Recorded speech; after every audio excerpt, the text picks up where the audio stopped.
And inevitably, the conversation turns to politics and all that.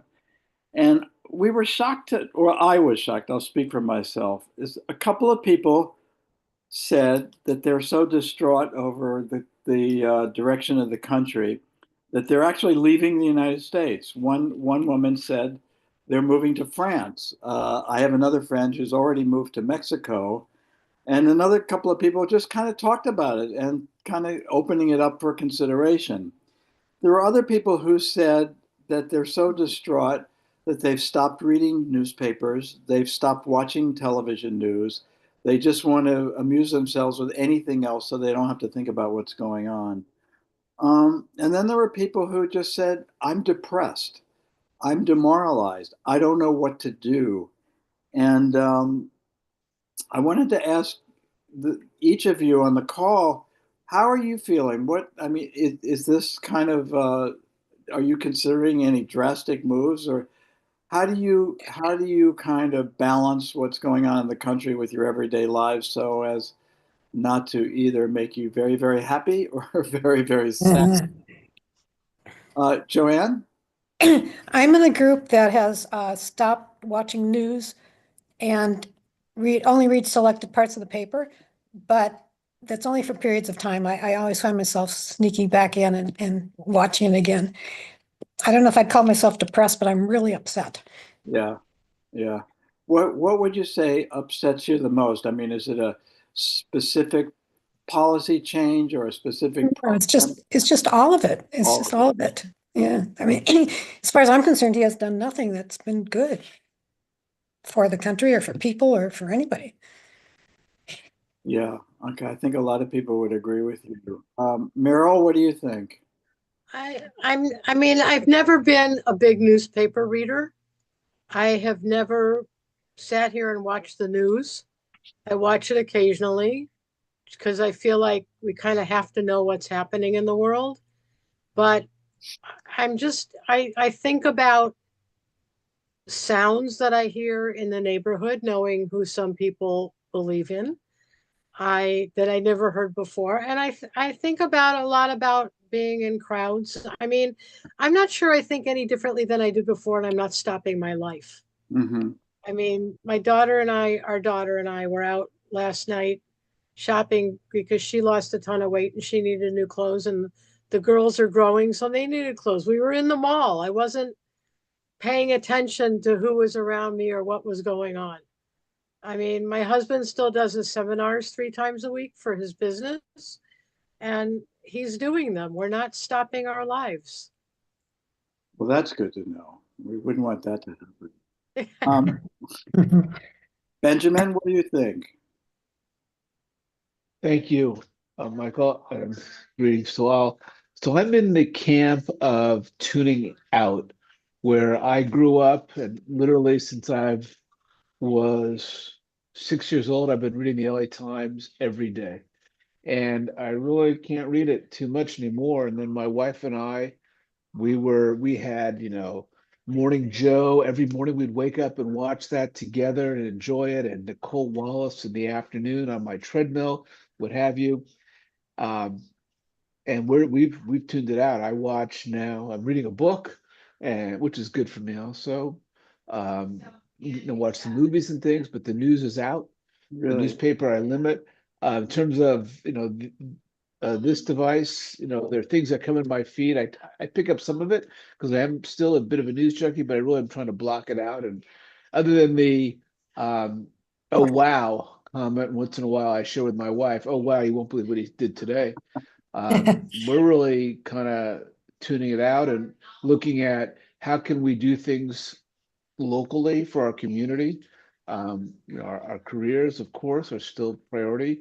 And then what can we do spiritually to add enrichment to our lives? But it is a mess, and we're just tuning it out.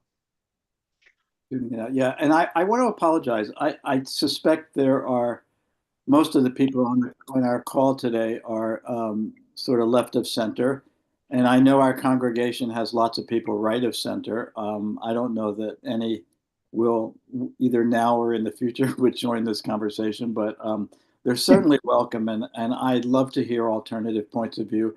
And if other people can make some of this stuff make sense to me, I welcome it because, like many of you, my hair's on fire almost every day, and I have a hard time understanding what's going on.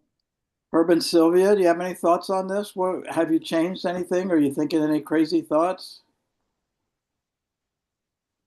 You're muted. Yeah, now you're unmuted.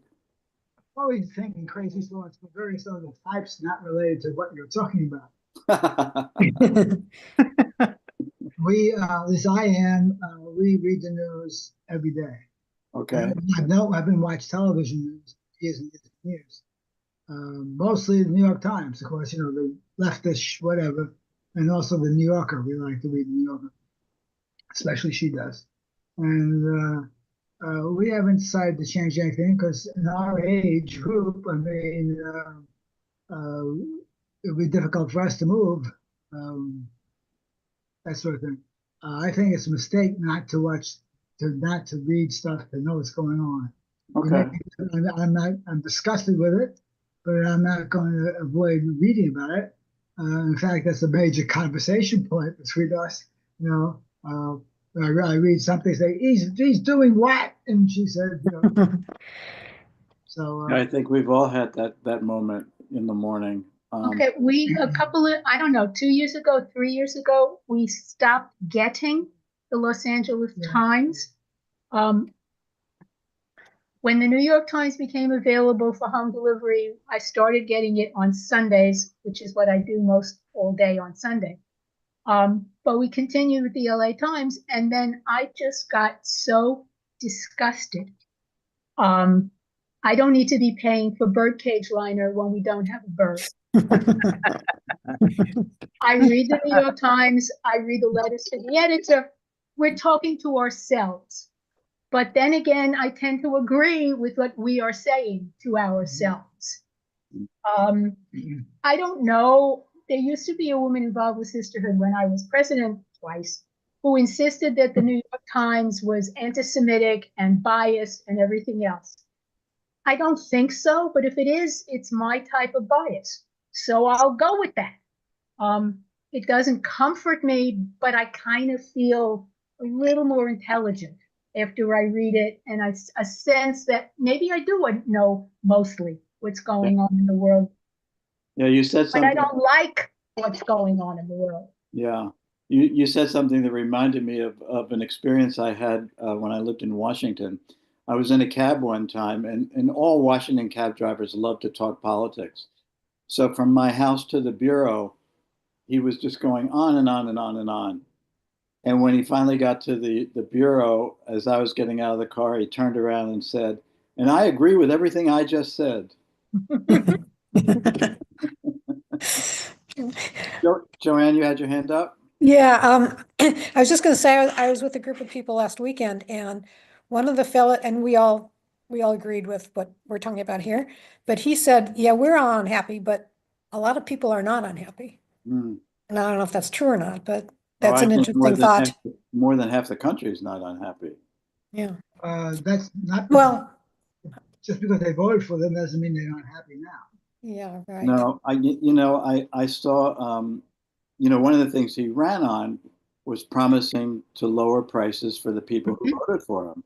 And inflation's going up, prices are going up, tariffs are going up. I just read another thing this morning that 41% of the undocumented immigrants that they've rounded up are not criminals.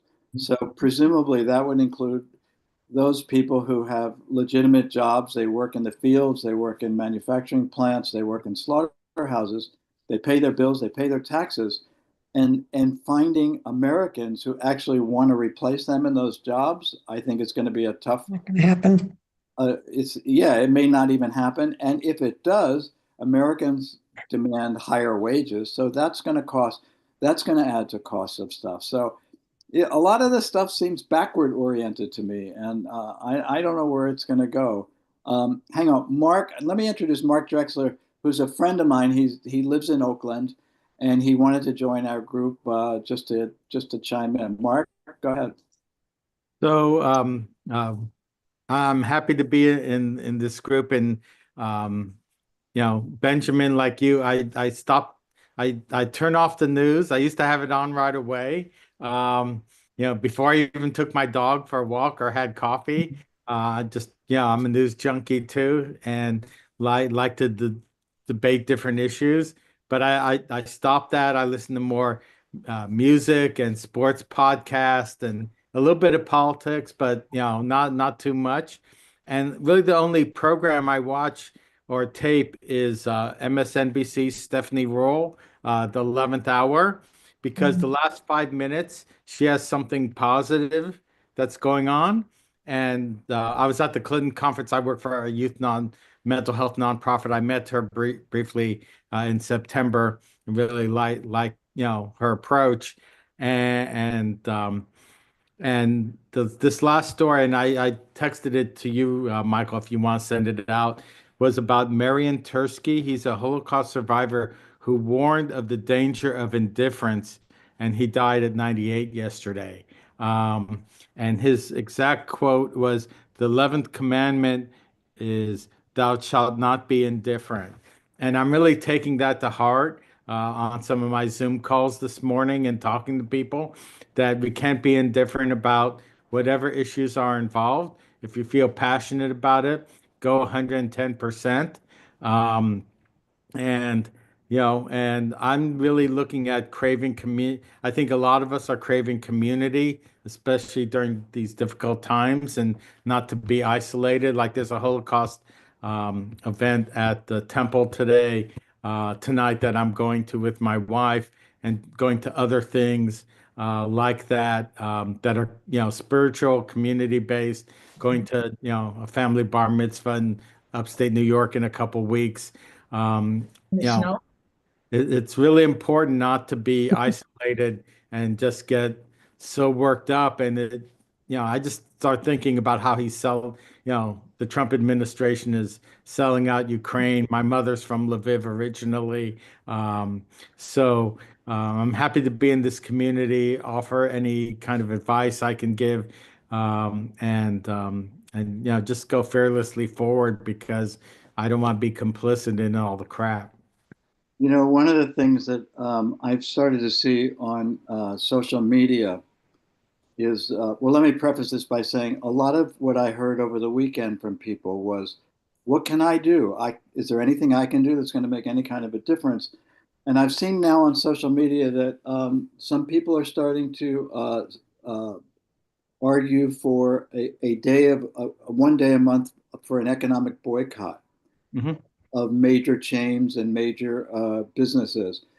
And that's a fine idea. I don't know if it's sustainable. I think the first one is being called for the 28th of this month. Don't buy anything if you don't have to. Don't buy gas for your cars, or don't go to Costco or Walmart, or mainly the chains whose ownership tends to be Republican. And I guess that's one way of doing something. Anybody else have who haven't? Harvey, you haven't chimed in. How are you feeling these days? I'm just watching things go the way I thought they would go. It's not a big surprise to me. I think I'd like to predict that somewhere down the line, our current president, and his chief advisor, Musk, are going to have a falling out. I don't know what your opinion is, Right. Michael, but I think at some point those two guys are going to be at loggerheads, because they have two strong opinions on everything. And at some point along the line, those two guys are not going to get along. And I think at that point, you may see a big fracture in the Republicans. At least I'm hopeful. Yeah, maybe that those two did a sit-down interview with Sean Hannity yesterday, and it was a three-way bromance. I mean, they all loved each other, and I think I had before I saw that, I tended to think you were right, that at some point there's going to be a fracture. And I think um, if the public perception turns out to be that Musk is more powerful or smarter or more clever or funnier than Trump, I think that's when you'll start to see the seeds of that. Because Trump loves, his heroine is attention and adulation, and if it turns to the other guy, and then you might see a little bit of parting of the ways. But I think we're still a little ways off on that, at least until we see the full extent of Musk's whatever he's doing. Anyway, Meryl? I was just going to say that my husband, because of his business, and he has so many conservative clients, especially up in Prescott, Arizona, he listens to everything so that if he has to react to something, he can and react appropriately. Yeah. Though he knows that I don't want to hear about it at home. I mean, if we have a conversation about something that took place, that's fine, but I don't want to zoom in on the news 24/7, etc. His new best friend has become Andy of Mayberry TV shows because he can, when he's home early in the afternoon or dinner time, he can escape from everything by watching that. I guess that's And I think that's what I do too. I'm watching stuff that just as an escape method. No, I get that. I've done that myself as a junkie. I do that. Anybody we haven't heard from? There's a couple of people with their microphones muted. Cindy Lederer, are you here? No. Dee Dee Schulman, are you here? I'm here. Oh, do you have any thoughts on this? How are you coping? Well, my first reaction was I don't want to watch the news anymore, but like driving by a bad accident, you can't take your eyes off of it. Mm. And I take comfort in the fact that there are all of these lawsuits and that a lot of them have been successful. And I'm looking ahead to the special election. I can't believe that all these people who have been fired and their family and friends are going to vote for Trump again, for Republicans again. I think a lot of people might be voted out of office, and it'll change the Congress, and maybe at that time we can get some things done. You raise a very good point, which I hadn't really thought about, is that all these people who are parts of government and are in civil service positions, they do their jobs not as Republicans or Democrats, but as Americans just doing their job. And I agree with you that once they lose their jobs and their family budgets are affected, that might be one of the things that really starts to sway them and to think twice about what did I vote for? Or I didn't vote for this, that's for sure. I didn't vote for losing my job. I find it hard to believe that Trump actually nominated somebody to be Secretary of Education when they're trying to get rid of the Department of Education. I don't know how that works, but in any event, okay, so let's move on a little bit. The Gaza plan is still on my mind a lot, and the administration has doubled down on it. But it seems to me that with Egypt and Jordan and Saudi Arabia and everybody else saying no, that's a terrible idea. What do you guys think is really at issue here? Is this a negotiating ploy? Is that I don't know what the end game is. I think I've said this in previous weeks. I don't know how all this ends, but to move 2 million people out of what they consider their home, even though 80% of it is gone, seems to be rather drastic. And I wonder what the administration really expects to get out of all this. Have any of you given this much thought and had some theory as to what may be really going on here? Well, I agree with you. I don't know either. So, anybody? No? Okay. Let me see. Hey, Michael, I mean, Take this a is whack at it. Go almost ahead. comical, but I just see it as a part of Trump's plan. And what I say is he wants to steal $1 trillion from the United States in his 4 years, and it's just a way for him to increase his net worth, to have his son-in-law build up property and get some investors in there, to use his name for branding and such. So I just see it as a money grab, Mm. probably not much more. You know, it is beautiful real estate. It could be a Oh yeah, beachfront. I mean, Miami Beach. I've said it for years. The Palestinians took this great real estate and they should have done something with it. I know. Build a hospital, build a what, build a hotel, but Condos.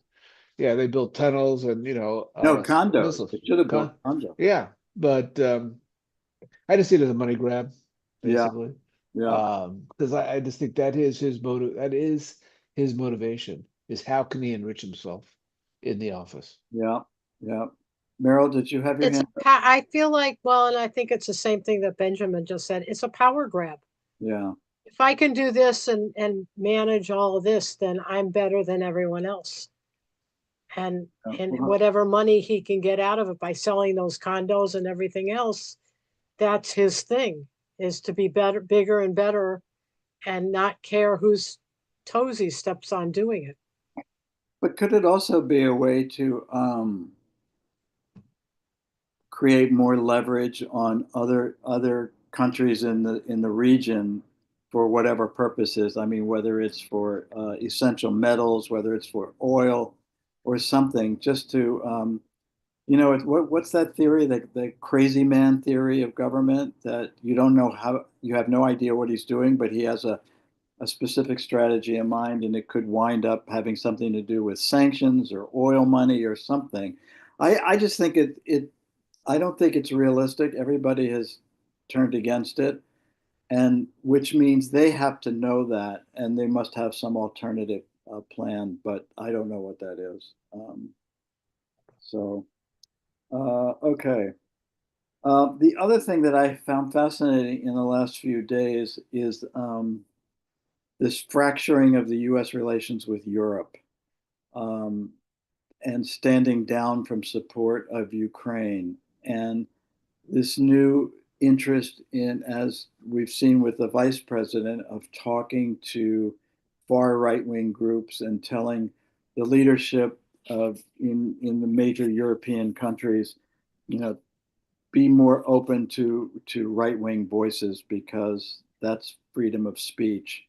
Um, I find this really kind of disturbing. Have did any of you kind of keep an eye on the defense meetings in Munich last week? Yeah, Oh, no, that's right. You all decided not to read papers and watch TV anymore. I'm watching that, and it just causes a lot of triggers.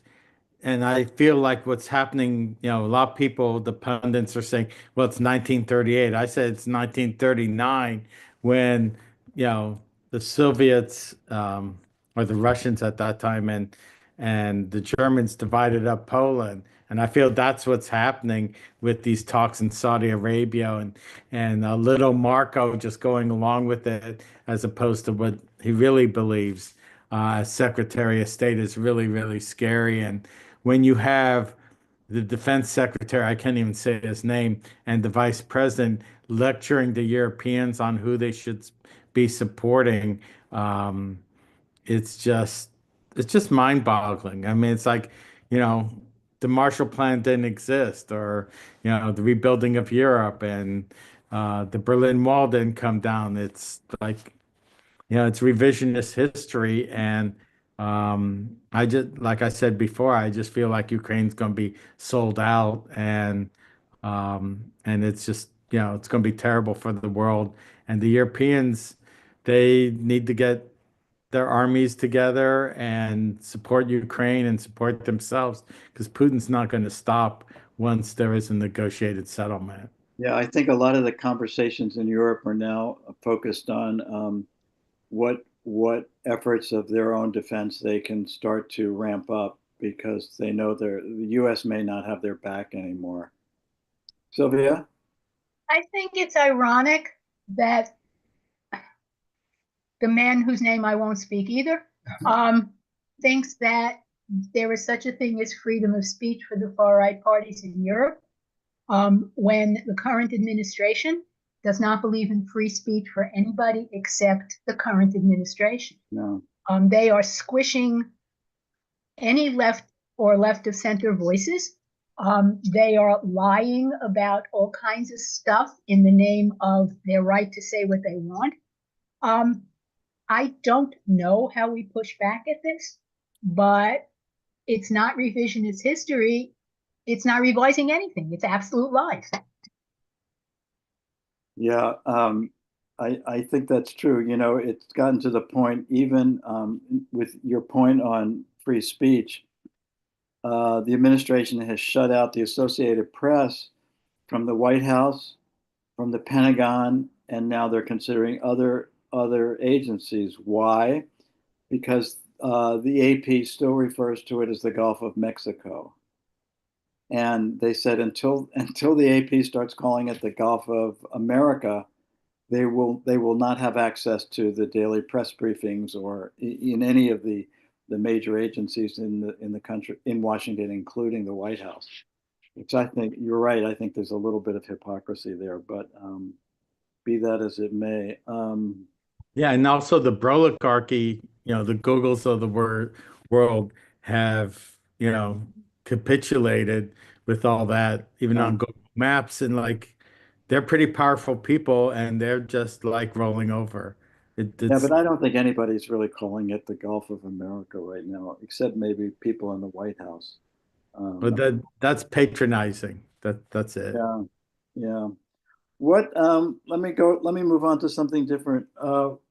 What do you all make of this new opening between the U.S. and Russia? I know Ukraine is the vehicle for this, but it does seem as though the new administration wants to make nice with Putin. And the whole Trump-Putin relationship has been fascinating way back since 2015, which led to the charges of Russian interference in the 2016 election and a bunch of other issues. What do you all make of that? Any thoughts on that? What's at foot here? Nobody? Come on. Trump would really, really like to have the power that Putin does have. And I think what he'd like to do is somehow co-opt some of that power and start running the United States the way Putin is running Russia. Yeah, what I find astonishing was even before the negotiations over ending the Ukraine war had even begun, the U.S. had already conceded the two major points that Ukraine will never become a member of NATO, and that what was the second point? It just slipped out of my mind. Don't give up any territory. Yeah, the territory won't be returned to Ukraine. So I don't know if that's the art of the deal or not, but it seems like a pretty lousy deal, if you ask me. Doris, we welcome you. We've been kicking around all the ills of the world.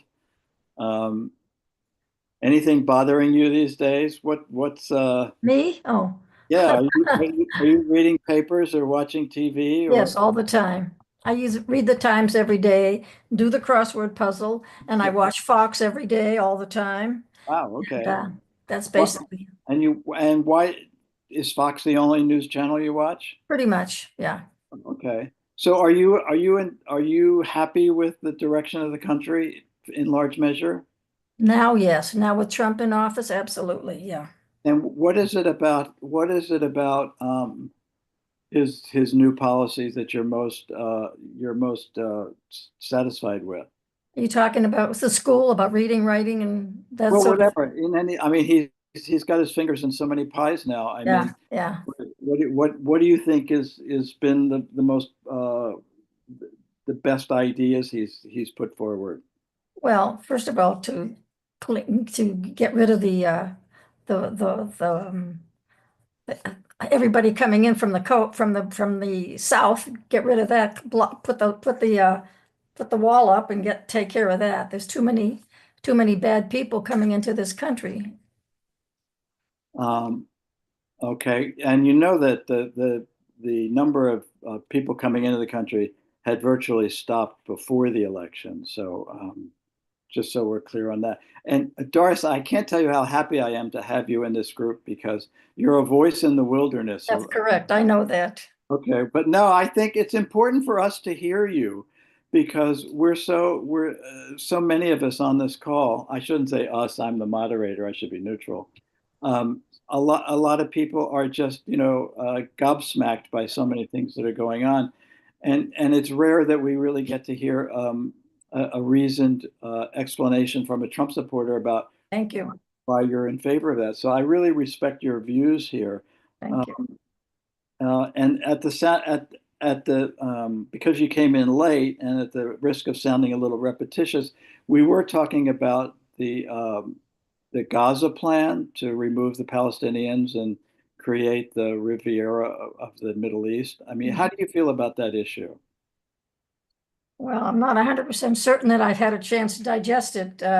It's quite a move, let's face it. It's never been done before. He thinks it'll be a good thing because when you keep trying the same thing over and over again and it doesn't work, you want to try something different. That's his philosophy.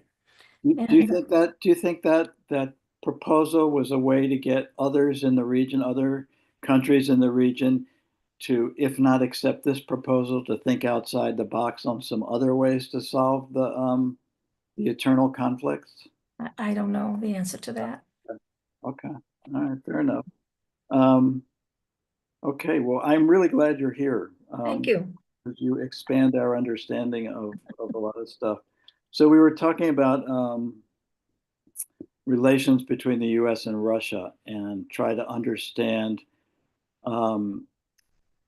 the kind of the psychology of Trump's dealing with Putin, because it does seem it's been consistent over the last 10 years that I think he really respects Putin. He's enamored of him in some way, and I think he always kind of cedes the leverage that he has with Putin before the conversations take on more seriousness.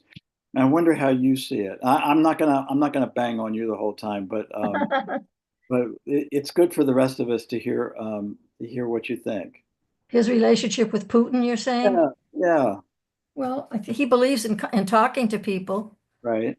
which I think he's doing. And he seems to have a lot of connections with all of these foreign leaders, and they all seem to like him from what I can see. And Does it derive benefits for the U.S. By the end of the day in these various issues? And I only ask that in the context of he reached out to the North Korean leader the last time, and I know he hasn't talked to the Iranians, but I just wonder, it's all well and good to reach out to people and start a conversation, but to what end, and what do you get back? That would be the only question I have about all that. I don't know. Okay, well, I'm sure it'll come out. yeah, at some point it'll come out. I'd like to refer everybody here that's on the opposite side of the fence to watch on Fox Life, Liberty, and Levin. If you want to really know what's going on in the world, that is the man. He's Mark Levin you're talking Mark about? Levin. He's a Constitution scholar. He's brilliant, and his discussions are fabulous. He's on several times during the week and on the weekend, and he's a good man to listen to. Did you watch Hannity's interview with Trump and Musk yesterday? What'd you make of that? Well, it was interesting. I thought it was okay. Who do you think the president is? Who do I think the president is? Well, I certainly know it's not Musk, that's for sure. Okay. We clarified that. That's good. No. I want to get back to the economy a little bit. One of Trump's great attractions to so many people that he brought to his side in the election were working class people of various demographic groups. who were hoping that their economic situations would improve with the new administration, that prices would go down, inflation would go down, and their lot in life would be better. But I think since then, prices have gone up, inflation has gone up, and there was a new Reuters poll out this morning that showed Trump's approval ratings have gone down, his disapproval ratings have gone up by 10 points. The country is on the wrong economic track. That was an increase of 10 points. And those who thought it was in the right track decreased by 4 points. So I know it's early. It's only been a month.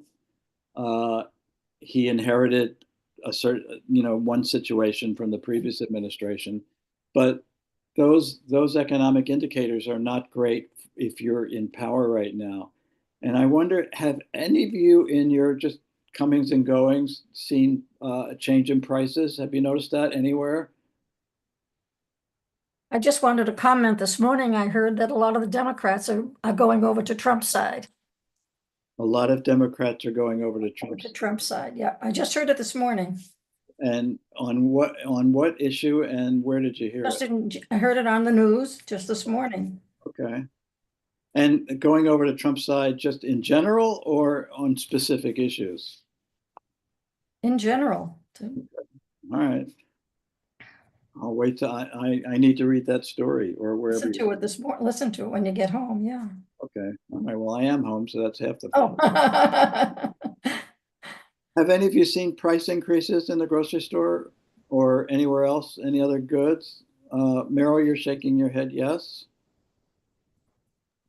I mean, I don't do all the grocery shopping. My husband does a lot of it just because he loves grocery stores. He's seen a difference. I've Yeah. seen a difference.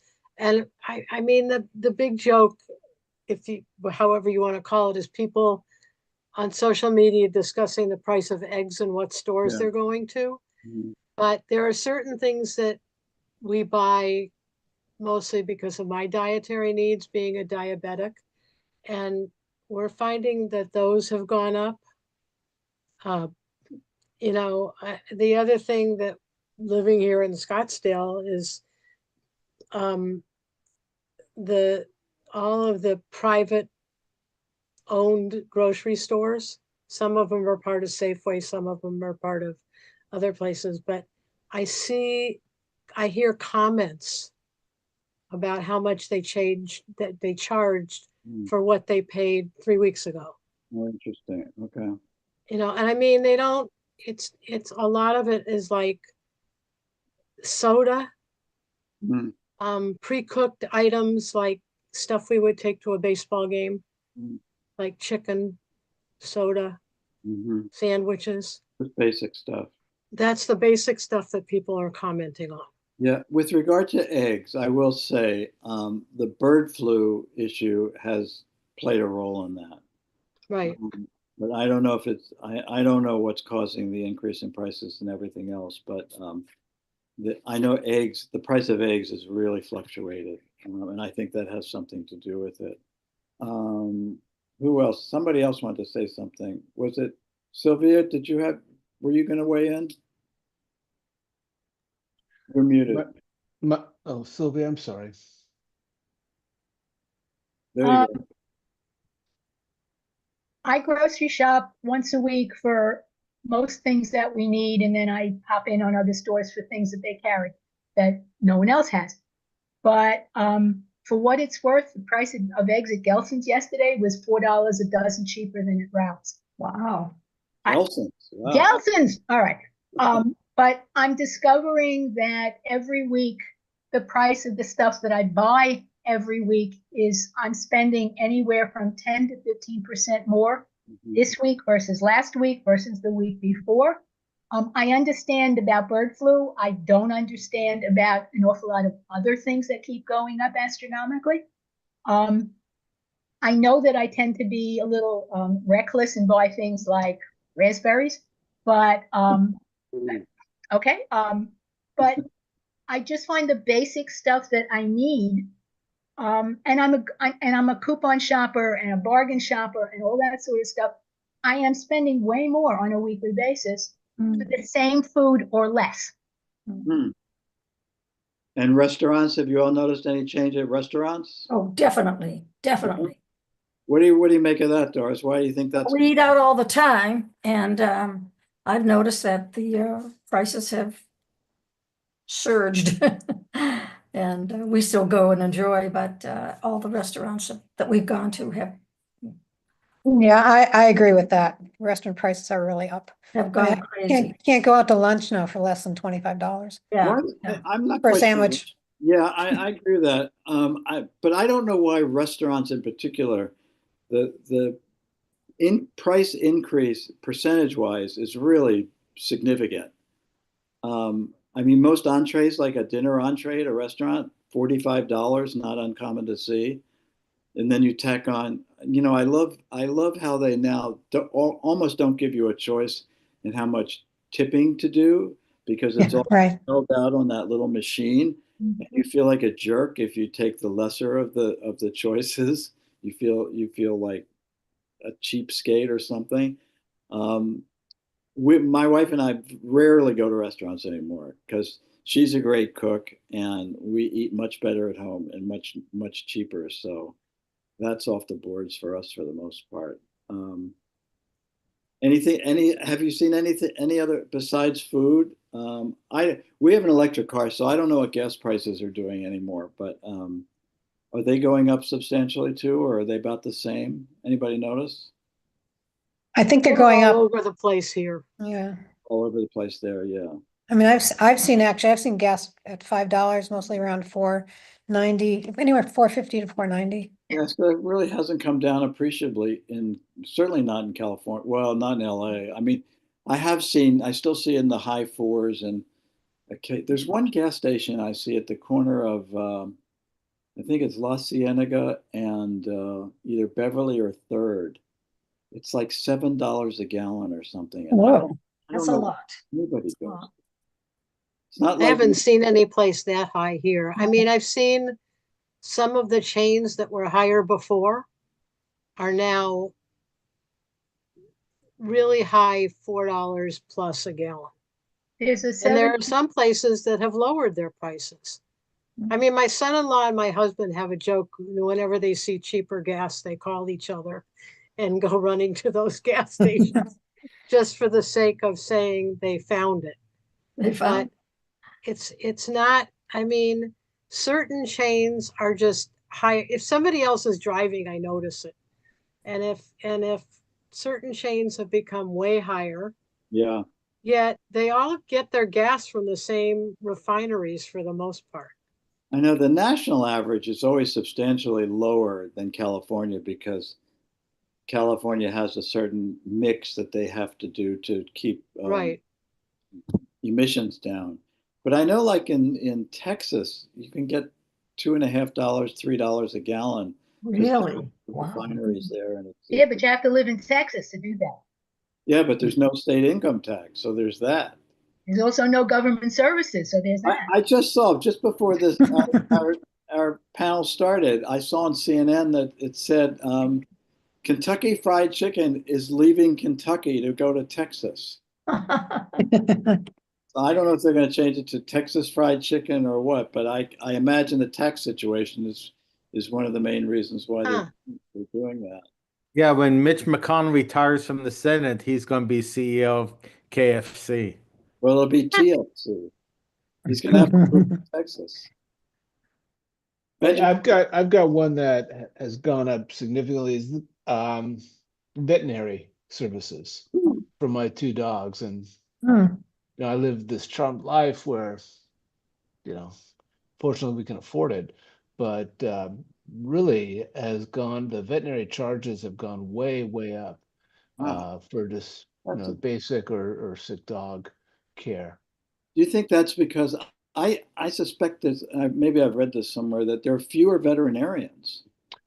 Well, I think it's a function of that, and also the veterinary practices. When I grew up having dogs, maybe a sole practitioner, they'd hang a shingle with a partner or something. But now it's this commercialization of veterinary services, a big firm, VCA, and they buy up the veterinary practices, and their cost structure is different. And I've spoken to some of the vets who work there, so they're not really owners, they're employees. Yeah. And they aren't so happy with their jobs either. They're providing this service. They're people that want to take care of animals and such. And it ain't no picnic, is the reporting I've heard from these doctors. But it's a definite change. I don't know the root cause, but I think there's multiple factors. Anybody else? Anything you've noticed? I'm Malone? just wondering if medical prices have gone up, medical service prices. I don't know. That's so hard to tell because it goes into that assembly line of who pays for what, whether it's Right. or your private insurance. I do know that for my insulin, we got a notification from Medicare recently that if I don't start using the generic insulin for my insulin, then we'll have to pay, it won't be the $35 a month. It'll be like, well, for 2 months, it'll be like 900 something. So needless to say, my doctor has checked that out and will be changing my insulin prescription in the next few weeks. Wow. Well, I know that Medicare has changed, or maybe it's my private, I don't know, but no, I think Medicare changed the way you pay for prescription medicine. Usually you would hit that donut hole in the middle, Right. the price would skyrocket. But now it's all been plateaued, and your costs finally come down after there's been $2,000 a year out of pocket. Something like that. Yeah, I know it's a big change because there's one medication I get that's really expensive because it's still within the proprietary period of the license still covers it. There's no generic for it. So that's expensive, but I think it's supposed to go down. I don't believe it ever will, but maybe it will at some point. I don't think anybody has an answer or knows if and when or any of that stuff. No, the healthcare system is so convoluted that's almost a hopeless case, I think. I don't know. And I love that statistic on healthcare, where here in the States, we have the highest per capita healthcare costs. I mean, based on what, but the highest per capita costs compared to other countries. And we have a very, the life expectancy is very low compared to other countries. So we pay more for less. To live well, maybe the advantage is that we die sooner, so we don't have to. Well, typically the finding is, and I came out of the healthcare field, the finding is that people spend, I think the number was 80 or 90% of their lifetime healthcare costs in the last 6 months of their lives.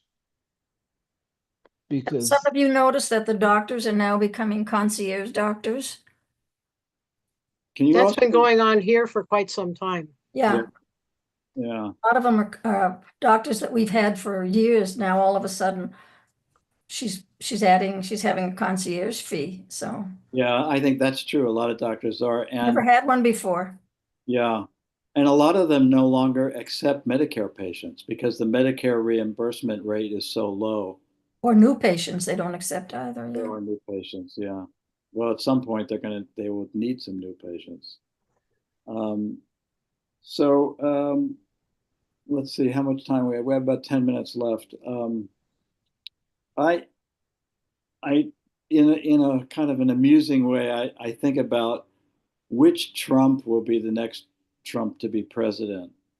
And my theory is that it's not Don Jr. and it's not Eric, but it's going to be Barron. Really? Think Barron is going to do it? Well, here's my theory. The Trump family reminds me of the Corleones. That Don Jr. is sunny because he's loud, he's aggressive, and at some point he'll get shot at a toll plaza. Eric is Fredo, like the not so smart one on the side. But Barron, even though he's young now, he's Michael Corleone. think so. He's the one who's going to be a straight-laced shooter. Maybe he'll serve in the military. He'll do something that looks like that he's carrying on a pretty straight path as an American citizen. And then he will emerge as the new Trump to run for president in, like, I don't know, 2040. Interesting, interesting. But Doris, you can kick that around with your friends and see what they think about that. I personally like Don Jr., and I think both of his sons, all three of them, but the two older ones. And you say Eric is not that smart. He's very smart. You know, they run his business. Yeah, well, yeah, but his business. They're not stupid, these kids. They've had good educations and they're smart.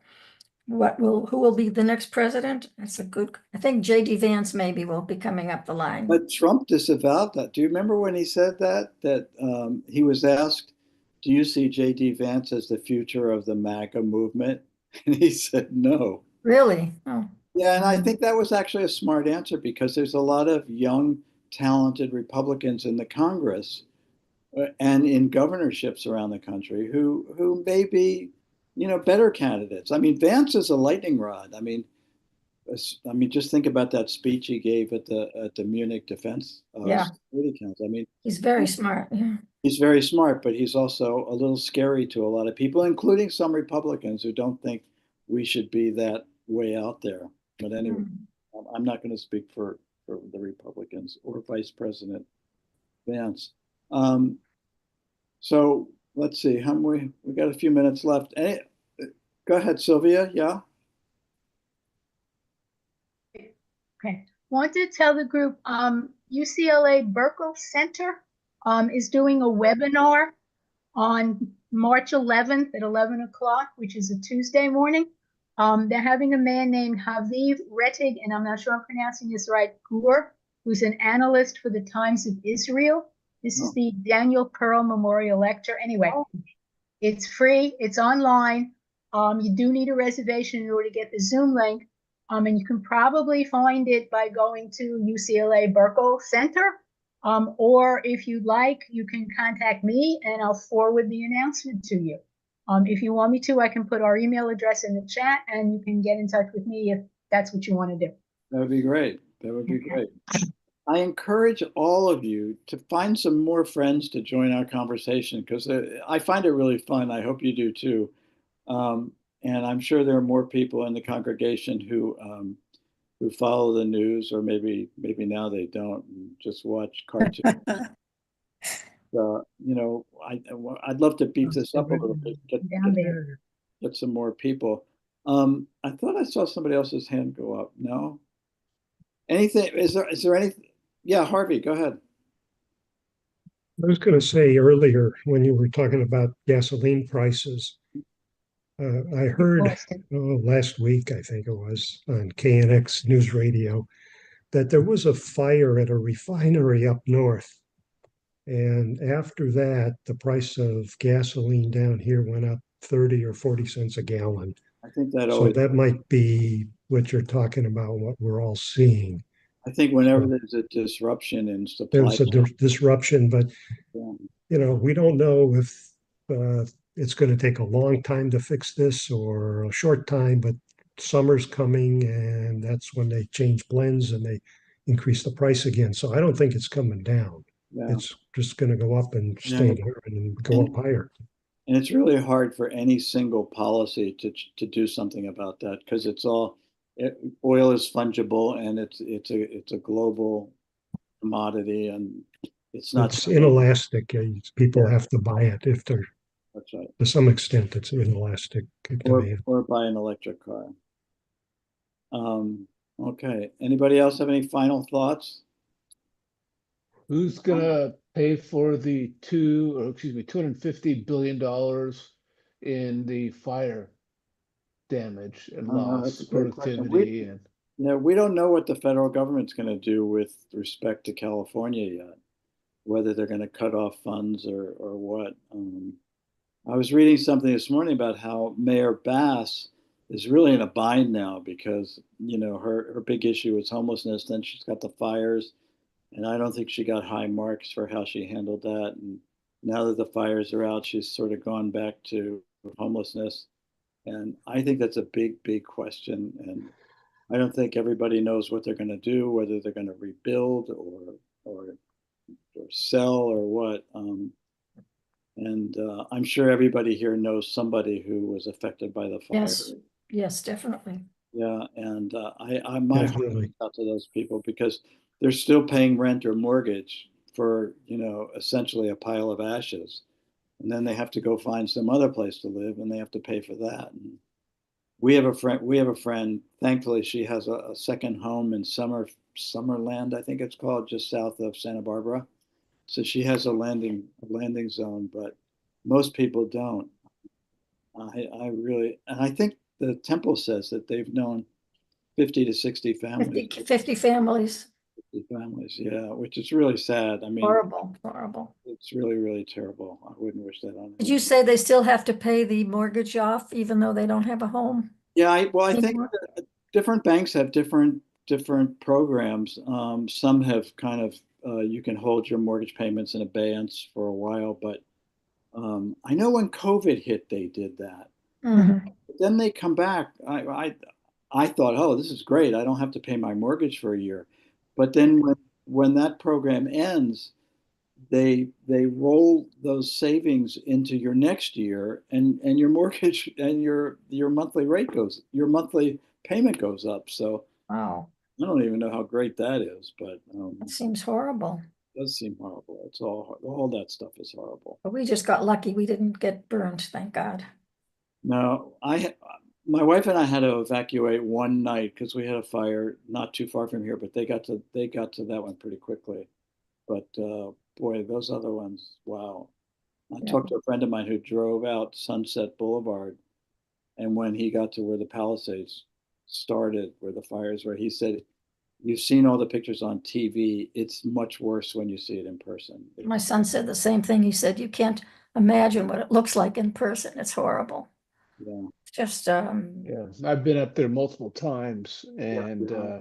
it was emotionally. I mean, I've Yeah. lived all my life, been to the Palisades a thousand yeah, times. we used to go to eat all the time. Now everything is gone, yeah.